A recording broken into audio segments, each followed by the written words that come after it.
जज को क्यों मारा कोर्ट में पेश किया गया इस रिकॉर्ड में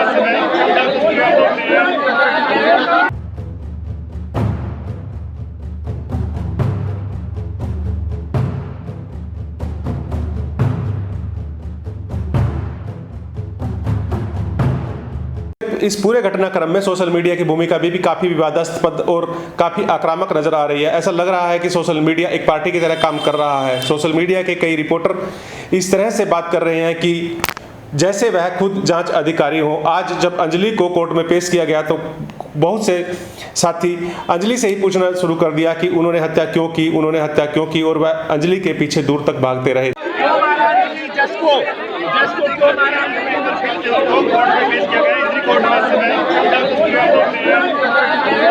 पर किसी भी आरोपी को जब तक हम यह नहीं मान सकते कि उसने इस वारदात को अंजाम दिया, जब तक कि यह बात कोर्ट में साबित ना हो जाए।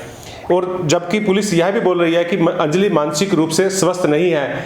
मानसिक रूप से किसी अस्वस्थ आदमी के साथ मीडिया कर्मियों की इस तरह की जाति किसी भी मायने में सही नहीं है, क्योंकि भले ही अंजलि ने इस वारदात को अंजाम दिया है या नहीं दिया, यह तो कोर्ट तय करेगा, लेकिन इससे पहले मीडिया कर्मियों या सोशल मीडिया के कर्मियों को यह अधिकार नहीं मिल जाता कि वह अंजलि से इस तरह से चीख चीख कर सवाल करें, वह भी तब जबकि अंजलि न सिर्फ गर्भवती है बल्कि मानसिक रूप से अस्वस्थ भी है। ऐसे में पुलिस को चाहिए कि वह अंजलि के जो मानवाधिकार है वह उसकी तरफ भी ध्यान दे, और जो भी आदमी या जो भी मीडिया कर्मी इस तरह की हरकत करे उसे इससे रोकने की कोशिश करनी चाहिए।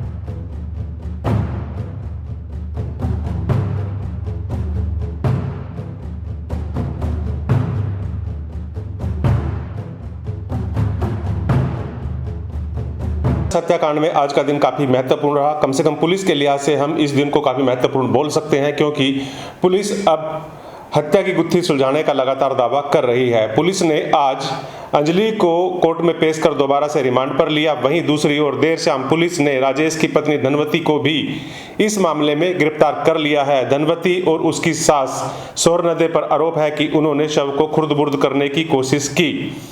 राजेश के परिवार पर गांव के लोगों का आरोप है कि राजेश ने ही इस हत्याकांड को अंजाम दिया था, और गांव वालों की शिकायत के बाद राजेश और उसकी पत्नी, उसके बच्चों के खिलाफ पुलिस ने हत्या का मामला दर्ज किया था। लेकिन देर शाम अब पुलिस ने शव को खुर्द-बुर्द करने का मामला राजेश की पत्नी और माता पर दर्ज किया है।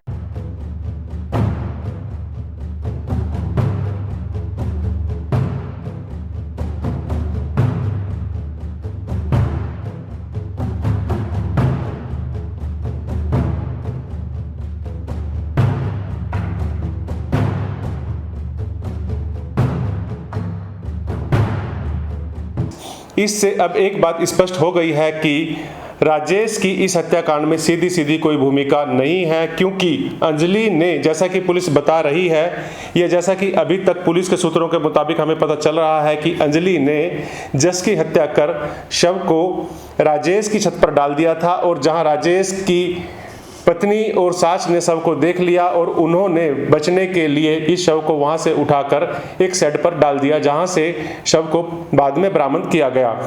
अब इस मामले में पुलिस ने जिस तरह से कार्रवाई की है और जिस तरह से राजेश का नाम हत्याकांड से बाहर निकल रहा है या सीधे सीधे उसका हत्याकांड में शामिल होना नहीं पाया जा रहा, तो अब सवाल यह पैदा हो रहा है कि क्या गाँव के लोग अब राजेश के परिवार का जो सामाजिक बहिष्कार किया था वह वापस लेंगे, क्योंकि जैसे ही पुलिस ने राजेश के खिलाफ मामला दर्ज किया तो गांव के लोगों ने पंचायत कर राजेश और उसके पूरे परिवार का सामाजिक बहिष्कार कर दिया था। लेकिन अब यह स्पष्ट हो गया है कि राजेश का तो इस हत्याकांड में सीधा सीधा हाथ नहीं है, और उस पर बस यही आरोप है कि उन्होंने शव को उठाकर दूसरे साइड पे डाल दिया था। हालांकि पुलिस अभी इस मामले में कुछ भी कहने से बच रही है। पुलिस की जांच टीम के एक अधिकारी ने हमें बताया कि राजेश की पत्नी और उसकी माता से अब पूछताछ की जाएगी, और इसके लिए उन्हें कोर्ट में पेश कर रिमांड पर लिया जाएगा, और रिमांड के बाद उनसे जो बातचीत आगे निकलकर सामने आएगी उसके आधार पर जांच को आगे बढ़ाया जाएगा। गांव वालों ने चेतावनी यह दे रखी है कि कल यानी कि 14 तारीख को वह एक सभा करेंगे और सभा के बाद आगे की कार्रवाई पर निर्णय ले सकते हैं। इसमें गांव के लोगों ने चेतावनी यह भी दे रखी है कि वह प्रदर्शन या रोड जाम भी कर सकते हैं। इस वजह से भी पुलिस खासे दबाव में है, और पुलिस की कार्यप्रणाली पर काफ़ी सवाल भी उठ रहे हैं। इसके चलते भी पुलिस अब इस मामले में फूंक फूंक कर कदम रख रही है। लेकिन राजेश को लेकर जिस तरह से पुलिस ने अभी यह मूव किया है, इससे एक बार फिर यह मामला सीधे सीधे अंजलि की ओर जाता दिखाई दे रहा है और ऐसा लग रहा है कि पुलिस मान बैठी है कि अंजलि ने ही इस वारदात को अंजाम दिया। बहरहाल कल राजेश की पत्नी और उसकी माता को कोर्ट में पेश किया जाएगा और देखना होगा कि पुलिस अब उसका रिमांड किस आधार पर लेती है। तब तक के लिए आप बने रहे द न्यूज इनसाइडर के साथ। धन्यवाद। जय हिंद।